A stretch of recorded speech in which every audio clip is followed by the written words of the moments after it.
What's going on, Jeromes? So I finally rewatched one of the live streams, and YouTube lies to me. I mean, they just absolutely do. So on this side, it will count down 3, 2, 1. Now you're live. Where as opposed to it starts streaming at 3. So I'm just sitting for 3 seconds. I'm just sitting here like, just looking at that thing is like waiting to go live. Lies. Just full of lies. But anyways, happy Tuesday. Happy Cinco de Mayo. Cinco de Mayo and Taco Tuesday just getting together. Just like, love it. It's going to be a good time. Thank you for making us part of your day as we get through this quarantine. I don't know. Like, even after the quarantine ends, we'll probably still do the live stream because this is honestly one of my favorite parts of the day. It's something I look forward to where we get to interact with some of our great Jeromes, as well as we get to explore the space a little bit, mainly just tangent off onto random topics about movies, as well as just like dig down the PFR, which is always a lot of fun. So we're gonna start things off. By the way, support the show, hit that join box, become a monthly or platinum Jerome, or check out the link below. Brand new shirts, brand new gear. From friends over at Brand MN. Check them out. Plus save 50% if you use promo code RealJerome. And also, if you just click that link, the promo code is actually already applied. So just saving you a step because I'm looking out for you guys. That's right. All right. As well as if you're catching us on demand, you are rock stars as well. So first off, Frank Gore signing a 1-year deal with the Jets, which is just amazing. How old is Frank Gore? Frank Gore is 36. Man, well, he's going to be 37 on May 14th, so 9 days. That's just amazing. So the really cool thing about Frank Gore is that he's played 17,000 seasons. Or actually, let's count this. So 10 years. Well, no. 15 years. Yeah, so 10 years in San Francisco, 3 in Indy, 1 in Buffalo, 1 in Miami, 1 with the Jets. And now if he just ends up in New England in 2021, that would be the AFC East trifecta, which I actually think that he could do. So, I mean, Frank Gore, he's going to be a Hall of Famer, except you can never really point to a season, like maybe 2006. You can never really point to a season otherwise, though, where you could say that he was the top 3 at his position. Right, because this is a time of Adrian, this is a time of Arian Foster, this is a time of Marshawn Lynch. But yeah, the consistency just absolutely smacks you in the face. So for 2, 3, 4, 5, 6, 7, 8, 9, 10, 11, 12. So for 12 straight seasons, he's had over 850 yards rushing, which is just insane. And he's a grinder. He absolutely is. A career 4.3 yards per carry. You see those numbers go down. He had 4.5 with the Niners, but he's just a rock solid early down. Hey, you need 4 on first down to get to 2nd and 6 type of running back, and it's really impressive. It absolutely is. And also the fact that Frank Gore has not missed significant time in his career. Like I guess 2010, but he's played every other year besides that. 14 out of 15 years, he's played 14 games or more at the position that is the attrition position, where the average NFL career is 2.5 years. The average career for NFL running back is like 1.5 or like 1.8. It's really low. But at the U, I mean, Frank Gore was known as the guy who had injury issues. Like, he missed 2002. He missed significant parts of 2003 as well. And he was just known as the dude who was just always injured. So that was the knock against him. That's why he fell to the 3rd round. And, man, it's just really, really impressive. And he's an absolute anomaly. Like, whenever there's an injured player in college and then you're like, we're a little bit worried about that. Like, you shouldn't just use Frank Gore as like, well, Frank Gore stayed healthy in the NFL. Like, he's definitely the exception to the rule. It's just like every single ACL. It's like, well, Adrian Peterson came back fast from the ACL. All ACLs are not the same. I want to look at Miami. So we know that 0-1 Canes team is absolutely insane. But 0-3, Larry Cocaine Coker still in power here. Oh, Brock Berlin. Get out here. Oh, Jarrett Payton. Yeah, Jarrett Payton was a good college running back, man. Let's see, receivers. Oh, Kellen Winslow Jr., he's a soldier. He's in prison now. Jason Gather. Oh, Roscoe Parrish. Roscoe Parrish is... So someday during the offseason, we'll compile our all-name, no-game list. Roscoe Parrish is up there for having a fantastic name, no game. Nico Thorpe is certainly up there too. I think like decent special teamer for the Seahawks for a long time.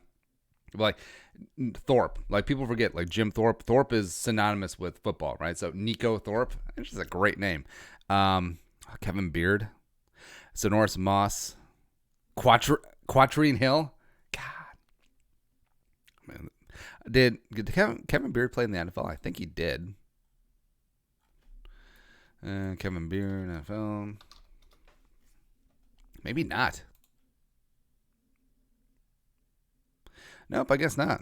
Sort of brick that one out. But been a coach, a run game coordinator for the Toledo Flashes. You know. So again, this is the rabbit hole we all go down. Oh, Rockets. I'm a dummy. I think that's where Chester Taylor went. Anyways, 03 the U. Big respect to Frank Gore. And you look at Frank Gore. Could he play 3 more years? I don't know. Because he's 3,008 yards behind Emmitt Smith for the all-time rushing lead. And the fact that he's done it over 15 years. Also, Emmitt Smith, by the way, played sneaky long. Where Emmitt Smith was one of the greatest all-time running backs, but he's also a compiler too. Because you see, dynamite those Cowboys Super Bowl years, but then kind of tapered off. Even though, I mean, yeah, you're sneezing at a 32-year-old running back having a 1,000-yard season, which you absolutely should not. Legit for a number of years, and I like they just went to Arizona just to pad on an extra 1,200 yards on that thing, just to put that out of range. But I don't know. Unless Frank Gore plays for 4 more seasons, I don't see him breaking it. Like I don't see Frank Gore reeling off a 1,000-yard season or a 1,500-yard season anytime soon. But again, massive respect there. So we got some cues. Also, we asked for tangent ideas, which is kind of funny. So first up is Landon Miller. My actual sister is coming on here and saying that she's a Packers fan. Best Star Wars movie. Oh, yeah, I saw that. So there's another Miller. So the familial Millers are just going at it in the chats here, which is funny. Best Star Wars movie. I mean, you guys have heard it on here. I'm not a big Marvel fan, so I'm not really into the MCU, although Thor, Ragnarok, as well as Guardians of the Galaxy is really good. But also, I never got into Star Wars. I just straight up did not. I guess the best would be The Empire Strikes Back, except I cannot say for certain that I've watched a full Star Wars movie from start to finish. My knowledge of Star Wars comes from like the references and the memes and Family Guy. That's really about it. Yeah. Walden Sloan. Why don't the Vikings make any big free agent trade moves? It is so boring watching the team this offseason. What are you talking about? Two off seasons ago, they made Kirk Cousins the highest paid free agent in NFL history with a record-setting contract, and they just traded Diggs this offseason. We forget that. Yeah. Jackson Braz. Do you think DJ Wan could be a starter year 1? Probably not year 1. I see him working in as a rotational guy. I think they will use the timeline that they have used for those mid-round edge guys before. Like, Brian Robinson eased his way in and eventually replaced Ray Edwards. Everson Griffin eased his way in, eventually replaced Jared Allen. Daniil Hunter eased his way in, eventually replaced B-Rob. And I think Brian Robinson, DJ Wan will eventually work his way in. But TB there, he ain't replacing Daniil. That's for sure. Walden Sloan, you and Tom Grossi should do a collab. He is essentially the Packers version of you. I think it'd be fun to watch you guys butt heads. Yeah, it's been brought up a lot, but also, God, I'm so lazy when it comes to collabs. I'm just like, all right, so show up at this time. Cool. Like, the reason I started getting into this is because I could just do it whatever. Like, I can just hit record, and then we can talk, and then we can hit send. Yeah. Pulford Skull. Here's tangent and future raw rant for you. Vikings get a lead, especially second half, and this never fails to happen. Turn around and hand it off 3 times and punt. Dive, draw. Yeah, I do agree. I feel like this is more of a non-Belichick NFL coach thing, where if you get the lead, you just want to salt it away. Like, you never want to be. God, what was it? So there was this game. There's this game that the Cowboys were up on the Lions like big. Cowboys blown lead Lions. All right, so they blew a 24-point lead to the Lions. in 2011. Oh my God, it's up there. All right, so here it is. All right, so the Cowboys were up. What was the score here? Let's see, where's the scoring? All right, so the Cowboys. I wish I did that. All right, so it said the Cowboys blew a 24-point lead. So the Lions just come roaring back. So they were up. Whatever. But you see that they just came all the way back. Now, was this? Yeah. Was this a Sunday? Oh, this is a Sunday noon game. So this is when Jason Garrett and Tony Romo, they just kept throwing, right? So second half. Here's the score. So the Cowboys were up 27-3 at halftime. After the half, after touchdown there. So they had a 24-point lead. This not quite Falcons, 28-3. But what the Cowboys did is that they just kept throwing.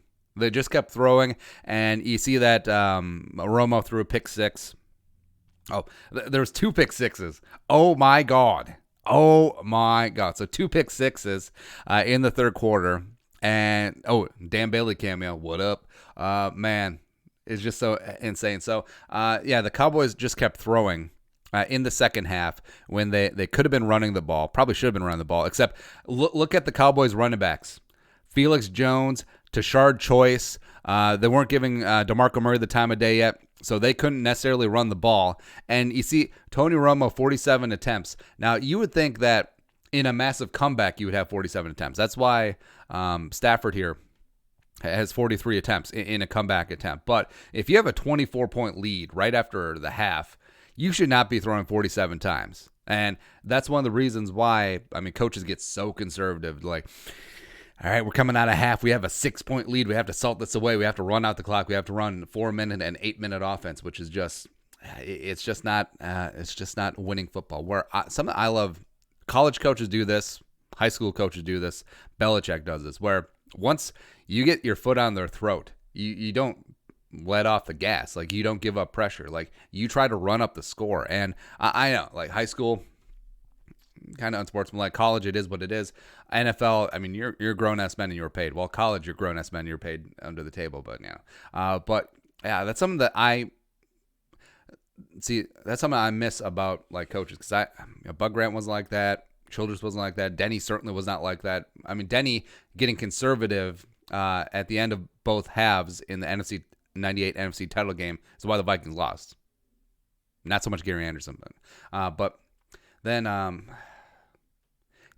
give me a coach that's just going to be aggressive. Like, coaches are so freaked out about that Cowboys example. It's like, if we keep throwing, 2 bad things will happen. Blah blah blah blah blah. And they're just so scared to just be aggro, where like the Patriots aren't. Brett Vuvuzelos, if Rodgers was traded, who would you like to see him go to? Jacksonville. Jacksonville would be funny. Yeah. Jacksonville, if they're moving to London, I think that would be fitting punishment. Put them in the Tower of London. Samuel Salinger, what would you say if the Vikings bring back Brian Robinson on a 1-year deal to be a mentor to Fadi? Coach, maybe. I think B-Rob is perfectly happy, though, just fishing, just getting out there on the water. That's his lifelong passion anyway, so I don't think he would come back for all the money in the world. Like, they had an offer on the table, the year that Brian Robinson retired, and it's a spot where if you're in a position where you can turn down $1 million for like 1 more year of labor, like you've taken care of your money, you're pretty good, as well as that allure of fishing, cracking a beer. It's better than 2 days in August, right? Jacob Sly, how many different players will record a sack this season? How many total team sacks? I say 11 and 55 respectively. All right, so let's take a look. Let's take a look at what they did last year, 2019 Vikings. And Daniil and Everson were like 1-2 in the league in terms of pressures before Zadarius Smith got to play Riley Reef. Good times. All right, so Vikings, what are we looking for? Yeah, okay, go daddy. But defense all the way at the end. It's rude. Rude as hell. All right, so the Vikings had 48 total sacks, and they had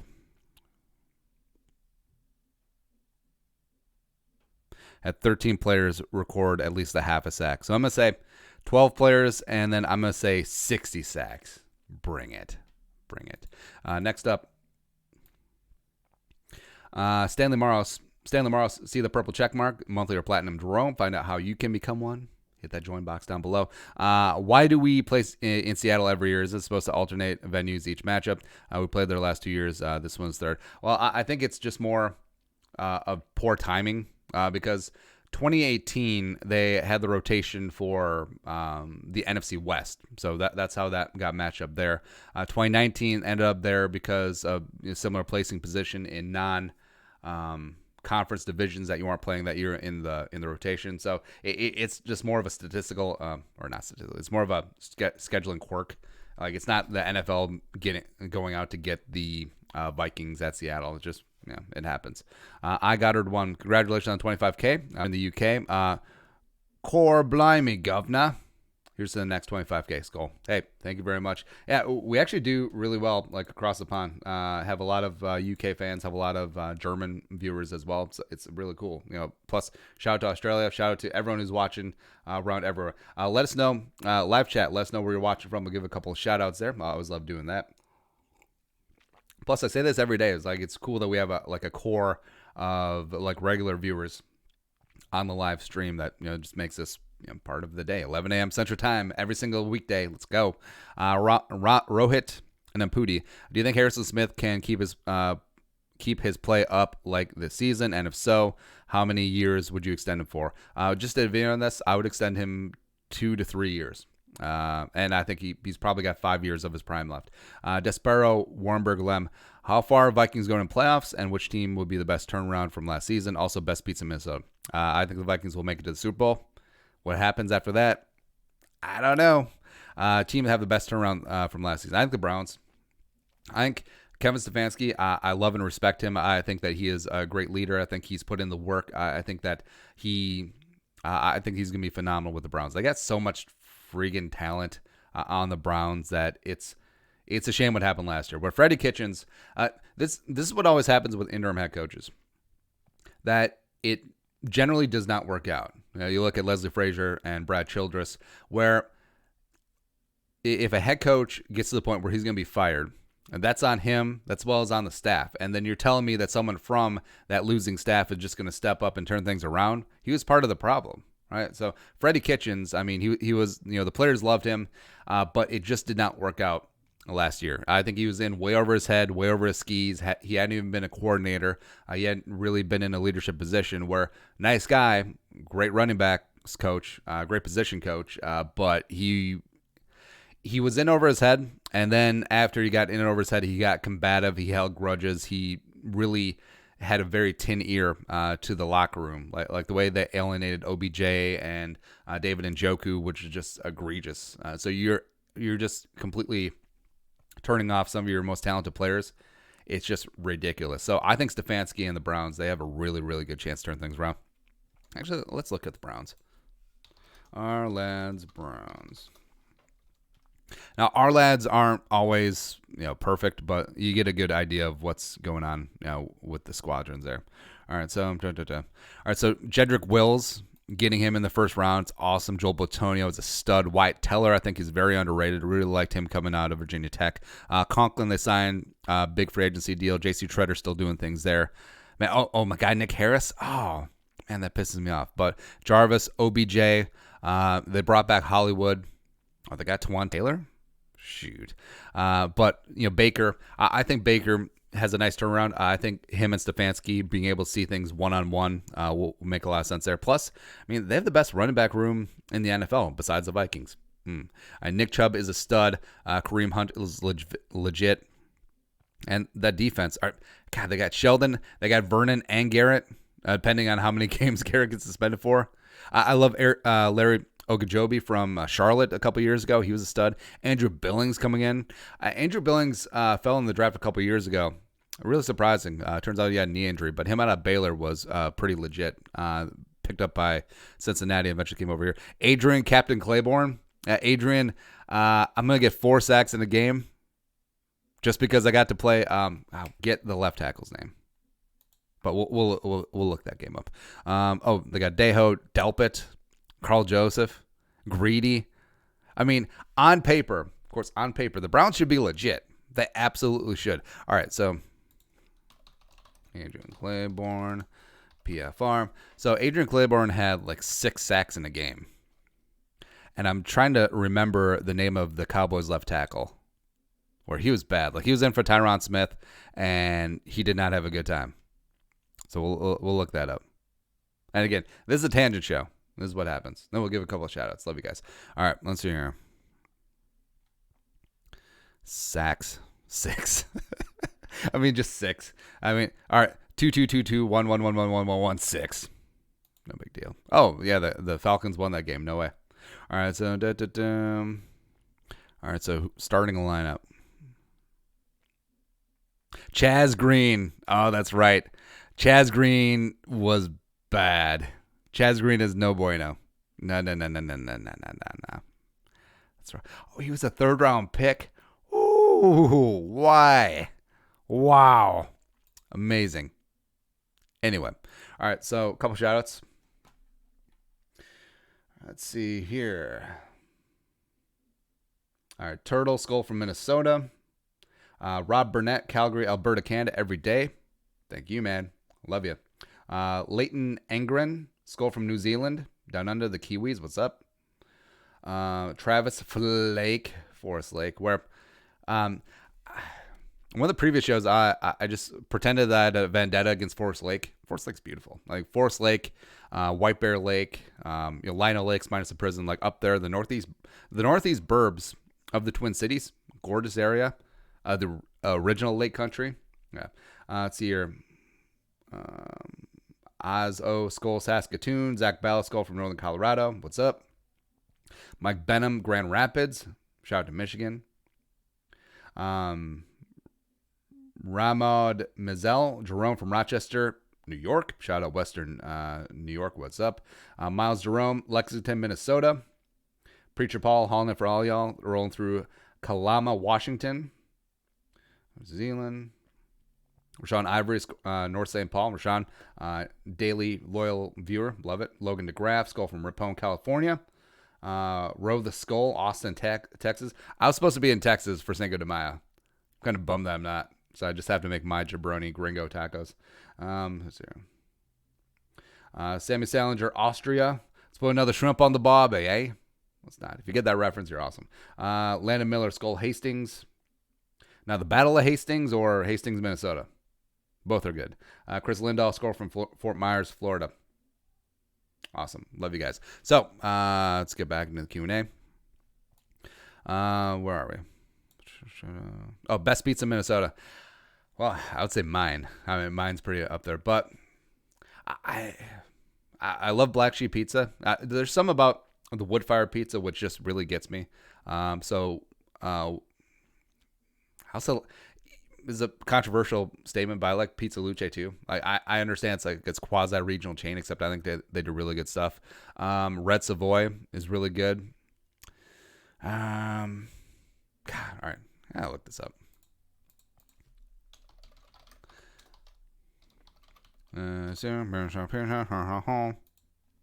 Oh, Domino's. I didn't even know Domino's, man. All right. Because there are some really good ones. Oh, gosh. What was the one? There's a quasi chain that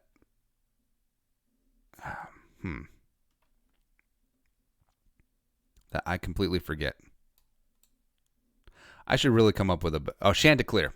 Yeah, Chanticleer is really good. Sort of a local chain.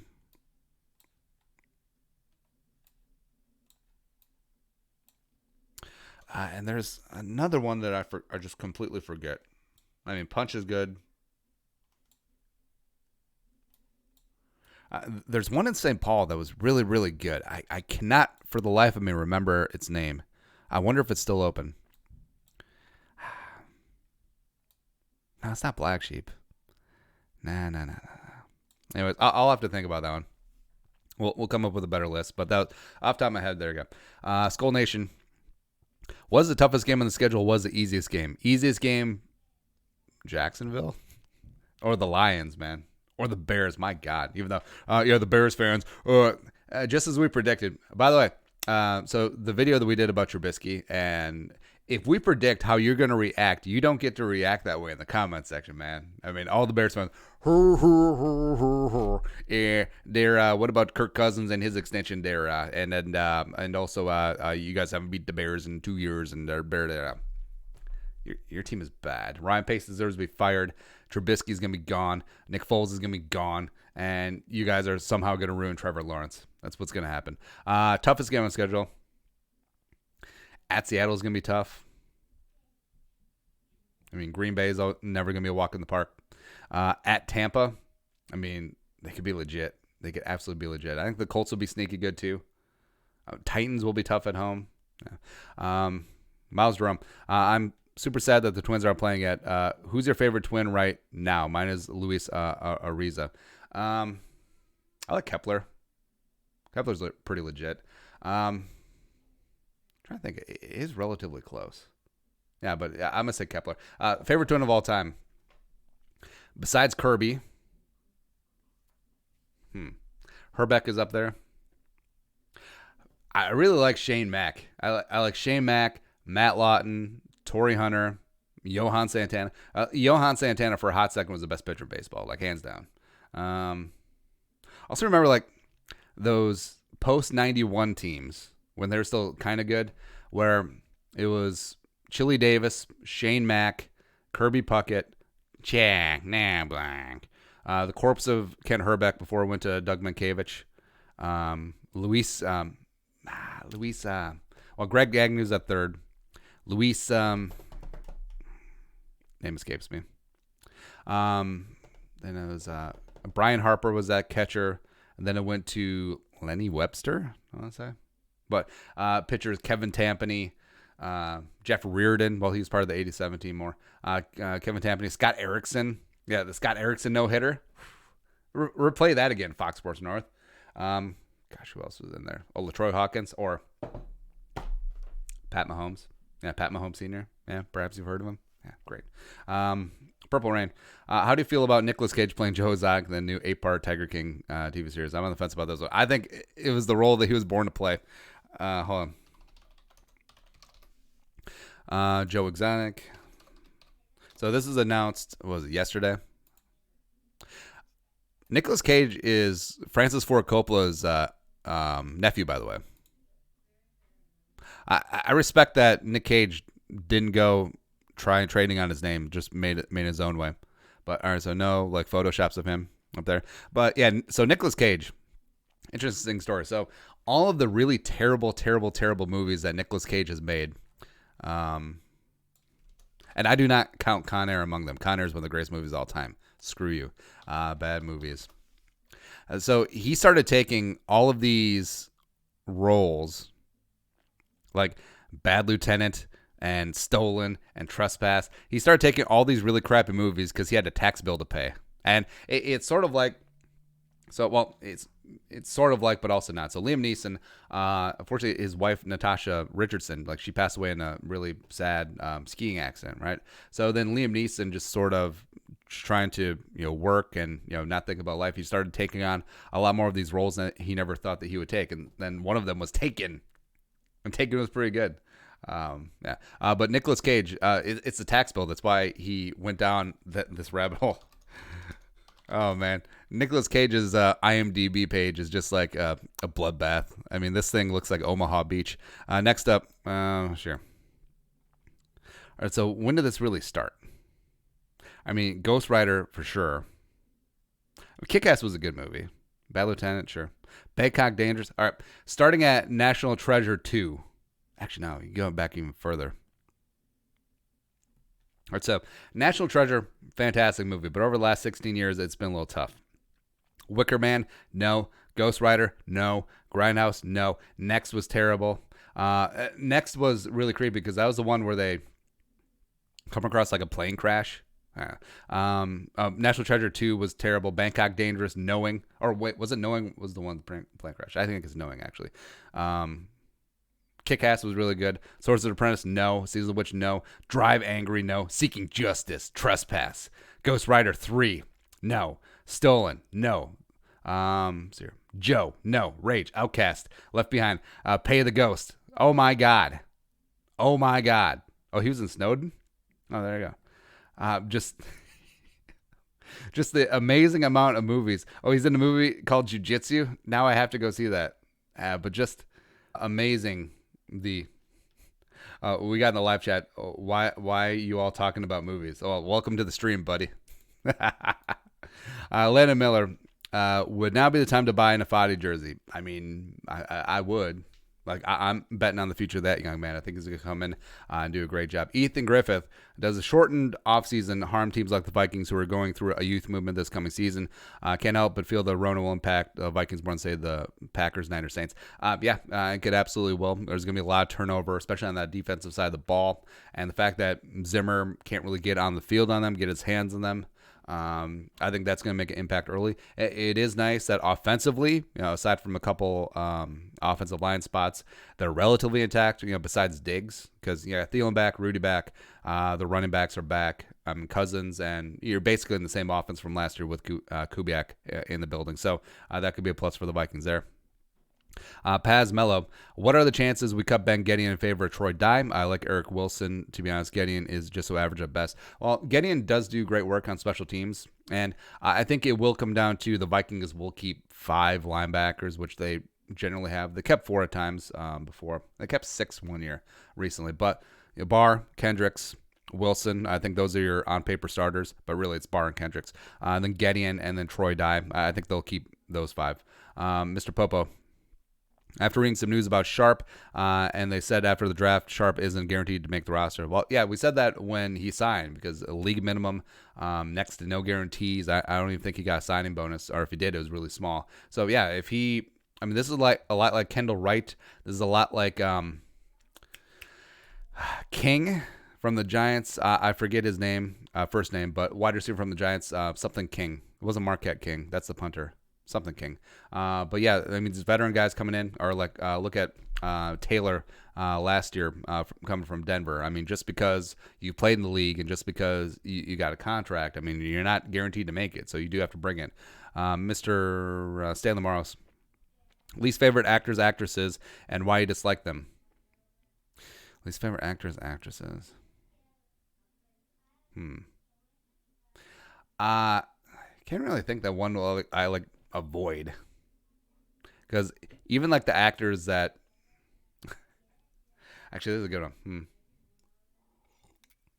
Oh, I don't think January Jones was is that good of an actress. Sort of bothered me whenever she was on Mad Men. I guess Gwyneth Paltrow, just because she's so smug in her real life. Like the movie Contagion, which we've talked about on here before. She starts the worldwide pandemic, and it's all Gwyneth Paltrow's fault. Plus, she's from Minnesota in that movie, so that's like doubly.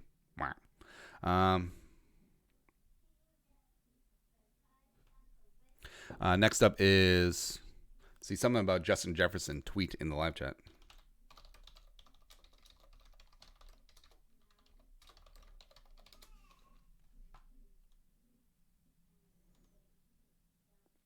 Okay, Twitter, I need your help. Is Lil Uzi Vert classified as a rage rapper?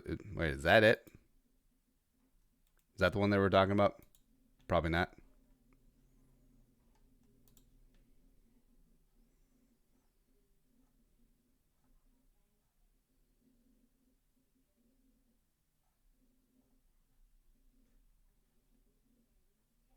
Oh, yes, not that interesting. Anyway, it's here. When do the Vikings sign their draft picks? Well, they need a physical, but TBD when that's going to happen, so that's going to be stretched out. Jerome 15, there's no need to, but will you be live streaming the Viking schedule reveal, and for some reason it's 3 hours long? Maybe.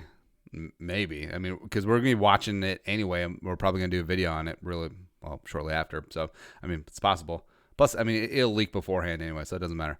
Rohit in Impudi, how likely is it that the Vikings get a wide receiver like Ross or Gallup? 50-50. Either they do or they don't. Next up is Tristan. Do you think Kirk Cousins has all the tools he needs to succeed with the Vikings if Rick is dead set on him being a franchise quarterback? Well, if the O-line can get their stuff together, and they do have some interesting parts. So they got Ezra, they got Blake Brandel, they got Kyle Hinton, hard-hitting Kyle Hinton. And then also, Udo and Samia in year 2 are ready to rise up. Come on, let's do this. Andy Maxwell, very interested in the Michael Gallup speculation. Watch tape since your first video. Man is a dog. Over under 25% chance we get him. Probably under. I'd say it's probably at like 10%. I would say 10% that the Vikings specifically get him. I think it's like the Cowboys will have to get a knockout offer to move him. I think they're fine rolling with 3 deep. Abza Abdi, would you take a shot signing Des Bryant? No, I would not. Man. And Des Bryant was one of the best receivers in the NFL for a hot second, but I mean, just it's so weird. So he fell off. So 2015 when he had injury, but when you had the injury and you're a wide receiver who does not have a lot of speed, does not have a lot of quickness, doesn't get a lot of separation, but you're just physical at the catch point. I mean, that has a finite shelf life. So, I mean, he peaked at 26, whereas guys like Larry Fitzgerald are playing until the 35 and whatnot. Same thing with Adam Thielen. So, I mean, Dez in 2014, you could make a good case he was the best wide receiver in football. I mean, 88, fitting, 1,320, 16 touchdowns, leading the league. I mean, yeah, but since then, like, I wouldn't have even signed Dez 3 years ago. Like 2018 Dez, where I think he had a cup of coffee with the Saints. Or what year was that? Yeah, Saints 2018. I wouldn't have even brought him in 3 years ago, so let alone 2020. Next up is Stanley Morris, who has the best helmets logos in the NFL. Best. I would say, all right, so besides the Vikings, obviously, I do love the flat mat. I'm always a sucker for the classic look. I would say I've always liked that the Steelers, they incorporate the numbers as well as they only have the logo on one side of the helmet. Thought that was always kind of cool. Thought that the Broncos, old Broncos helmet. Like the Broncos, when they redid their uniforms, basically get ready for that 97, 98 Super Bowl run. I mean, that was a cool logo. That was a cool rebrand. I thought that was pretty sweet. But, I mean, looking back, like the old school Broncos logo and helmet, I mean, that is tight. That is pretty damn legit. That may be up there. So, yeah, I'm a sucker for simplicity as well as classic looks. Plus, I mean, NFL throwback helmets. I mean, let's see here. I mean, the Falcons, man, that's a good-looking helmet. The Bucks, I mean, people hate on the creamsicle, but that is absolutely... Oh, the old Seahawks, man. The old Seahawks logo. Oh, man. Seahawks old uniforms, which they should absolutely go back to, by the way. So, like, the Jim Zorn and the jabroni wide receiver who's like a congressman now, number 80. Oh, Steve Largent. Yeah, just that is such a good look. And just imagine coming to the league with that. I mean, that is good. That is good. And yeah, they absolutely should go back to that because I mean, I feel like the Seahawks modern look, it's like, it's whatever. And plus when they go neon, it's like, who cares? But I mean, just going with Russ, and where did we lose that? Oh, Shaquem Griffin. Yeah, come on. Oh, yes. There you go. Next up is Evan Bajelica. Which line combo would you choose this season? So Reef, Elfline / Klein, Bradbury, Samia, O'Neal. Cleveland, Udo, Bradbury, Samia, O'Neal. Second one, I'm not even reading the third one. I choose number 2. Jerome Shalom, Carson Wentz in Minnesota in 2 to 3 years. He's bad. Carson Wentz, injury prone, health issues. I don't think he's that overly great when he's at full strength. I don't know. Zach Ballas, can you explain what a 3-tech, 5-tech is? Is it something new or is it something that's always been around? All right, so we did this on the video. NFL D-line techniques. So we'll bring up a visual. All right, so a 3 tech is outside shoulder of the guard. Bring up the numbering system here. So there you go. All right. How can we make this bigger? That's what she said. Or can we just zoom? All right. There we go. It's close enough. Come on. There we go. All right, so 3 tech, outside shoulder of either guard, and it's a numbering system that basically just goes head on, shoulder, blah, blah, blah. There you go. So when you're talking about a nose tackle, it's either a 1 tech, so either shaded either shoulder of the center, or head on, and 0 tech. So and the Vikings are in their 4-3. Generally, the nose tackle is going to be on a 1 tech on the weak side. Actually, well, it's a balance line. But all right, so say this tight end is all right. So say that's the tight end, no tight end over here. So nose tackle here. You have your weak side defensive end, and even though defensive ends generally don't switch sides, left defensive end over here. Then you're generally going to have your 3 tech on the strong side of the offensive formation. So you have your 3 tech here, outside shoulder of the right guard. Now 5 tech. That's mainly when you're introducing a 3-4 front. So 3 down defensive linemen, you're going to have your nose tackle. Generally, they're going to be at a 0 as opposed to shaded on one shoulder or the other in the 4-3. So you have the 5 techs. Sometimes they're even lined up as a 4 tech, but in general nomenclature is at their 5. So outside shoulder of the tackle. So 3 down defensive linemen, you go 5, 0, and 5, and then you'll sprinkle around your linebackers there. So that's what the 3 tech is. Basically just outside shoulder of the guard, and their responsibility is that B gap in between the guard and the tackle. So, I mean, that's why life is so easy for a 3 tech, where you have the nose going to be responsible for multiple gaps, multiple bodies. If you're a 3 tech, especially on passing downs, wheeling and dealing Kevin Nealon, just blow up your gap and just wreak havoc. I mean, it's just so awesome. I love that. But yeah, it's something that we've been meaning to do. Maybe we'll do a tutorial or a glossary video on that. Next up, Preacher Paul, hauling it for all y'all. I'm not sure, but is there something in Thielen's game we didn't see because of Diggsy covering the deep threat? Well, yeah, we talked about that. Thielen is more of a deep threat than we give him credit for, but it was mainly he was kicked into the slot, not because he's limited to being a slot receiver, is that Diggs was phenomenal as an outside X receiver. And so Thielen, I think, will take up a lot more of that mantle. I think Justin Jefferson, it would behoove the Vikings to have. Thielen should play more like Diggs in the past, and Jefferson should take on more of that Thielen role, if that makes sense. Pulford Skull, congrats on 25K, man. I've been here since around 5K. Always good content and news. Thank you. You're breaking out players and prospects exceptionally well. I'm sure you're aware Mike Zimmer and Rick Spielman are even here now. Anyways, congrats, and here's a 50K. Hey, thank you very much for coming along, Pulford. You're the man. Eric Hansen. I'm not sure how many subs you had when I subscribed, but I think it was 2017. Love the show. Keep on doing what you're doing. Congrats to 25K. Could you go over the numbers of subs you've had each year since it started? I have no idea, frankly. I mean, I do remember that we were at like 10K like a while ago, and it was a big deal getting over 10K, but we're growing. Even though we're growing, this still feels like a very tight-knit community, even though 25K in the grand scheme of things, it's chicken feed, it's whatever. But even as we grow, definitely not going to forget where we came from. Definitely not forget the OG Jeromes, as it were. Something that I love about you guys. Joe Kuhn.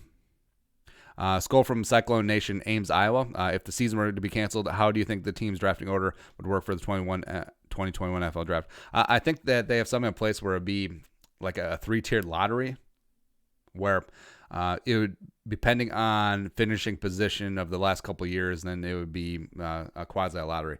I hope it doesn't happen, because I hope that there's a 2020 season, but if it did, I mean, it would be super intriguing. Rohit and Apudi, do you think it's a good idea to save cap rollover next year because of Dalvin Cook and Anthony Harris extension next year? Possibility. Hunter Williams Skull, I was wondering, is your name Jerome or Andy? Andy. Rohit and Apudi, you have the Vikings going 11-5. What are the teams you think they would be ahead of the Vikings? You think would be ahead of the Vikings record-wise? Well, they're going to win the division, so we got that going on for us, which is nice. I think the Panthers will win the South. I think they'll just edge out the Saints. I think that the Cowboys will win the East. I think the Niners will win the West again over Seattle. But yeah, I think San Francisco and Carolina will have better records than the Vikings. That's it. Abza Abdi, was Jason Campbell and EJ Manuel a bust? EJ Manuel, yes. Even Christian Ponder kept him on the bench, which is funny. Wiki, PFR, Jason Campbell. Jason Campbell, not so much. I think Jason Campbell was actually a legit, okay, serviceable NFL quarterback for a while. So, let's see. 32 and 47, hashtag QB wins. But, first round pick, back end of the first round. I think he was the third quarterback taken in the draft after Alex Smith and Aaron Rodgers in the 2005 draft. It's part of that. He's part of that Ronnie Williams or Cadillac Williams, Ronnie Brown Auburn team. But yeah, he hung around in the league for 9 years where he was starting. I actually think he hung around a little bit longer than that as a backup. But, I mean, yeah, overall, I mean, a career 81.7 quarterback rating. It's not great, but it's also not the worst thing in the world. As well as, I mean, that Cleveland team, that 2013 Cleveland team, like, he was actually okay. That was also Norv's team. So you had Jason Campbell, the corpse of Jason Campbell, the corpse of Brian Hoyer, and Brandon Weeden, who, by the way, Brandon Weeden was older than Brian Hoyer, 30 versus 28, which is kind of funny. But, yeah, this is the breakout Josh Gordon season. I mean, 1,646 yards. A lot of that was from Jason Campbell. So I don't think he was a bust, I guess. He certainly never panned out to be that franchise quarterback, but he was serviceable, okay, marginal starter for a number of years, and you can't really sneeze at that. Next up is Stanley Morris. Abzabdia filling Stanley Morris, Ponder or Trubisky Ponder? Truly, who do you feel is better? Well, I think Trubisky Ponder is better, but I mean that's like saying, hey, who is the tallest guy in AC/DC? Like, oh, Angus Young. Hey, congrats on being 4'2". Husgamer 15. If the Vikings for some reason had the 5th pick next year in the draft, would you draft Jamar Chase? Yes. 1,000% yes. Paz Mello, when do you start looking for our quarterback of the future? Well, I would have done it this year. Next year? Yeah. I'm all, if you're new to the channel, I always advocate you should draft a quarterback every other year. Minimum. Miles Jerome. What if in the year 2021 some company invented Magus, aka man yoga pants? Would you wear them and sell them on your Teespring store? Yes. Producer Al would be all over that. Harvey Melber, go off on how NFL Network and basically every other sports news syndicate has both the Bucs and the Bills ranked higher than the Vikings at free agency in the draft. Makes me sick. Now, well, it's the whole macro covering the league, and of course you have to bump up the Bucs because they got Brady and Gronk and all that other stuff. And then you look at the Bills like, oh, well, the Vikings, they traded Stephon Diggs to the Bills, and Stephon Diggs, we know what he can do in the league. And then the Vikings are in a quasi rebuild, and who knows what Jefferson is going to do. So the Bills, I mean, they're obviously better and blah blah blah. And I think they actually could win the East this year with the Patriots potentially taking a step back. But, yeah, it is what it is. I mean, no games have been played. Nothing has really changed, but go ahead with your power rankings. One time, Mendoza. Actually, we should do a power ranking because I think it'd be funny every single week, but then we couldn't criticize power rankings. Nate Stanley better not mess anything up by choosing to wear number 7. It's a cursed number. After Randall Cunningham, everything else was just kind of no bueno. Ava Miller, go Packers. Yeah, okay. That's the sister. Get out of here. Gage Sandin, honestly think that the Bucs are going to be the 2019 Browns. Just fall flat on their face. I mean, dream teams never usually work out the first year. Sometimes it takes a while. I mean, look at the Heat. First year with LeBron and Wade and Bosh. Ava Miller. What is the meaning of life? Oh, again, it's the sister again. The meaning of life is serving others. That's all. There you go. All right, so that is it. That is Tuesday's live stream. Jeromes, thank you very much for coming along. We'll fire this bad boy up again tomorrow, 11 a.m. Central Time. If you want to support the work, again, hit that join box down below. Become a monthly or platinum Jerome. Also, Brand MN. Check it out in the description box, description below. You get 15% off by using promo code RealJerome. Go and hit that up. But until next time, Skull, production value.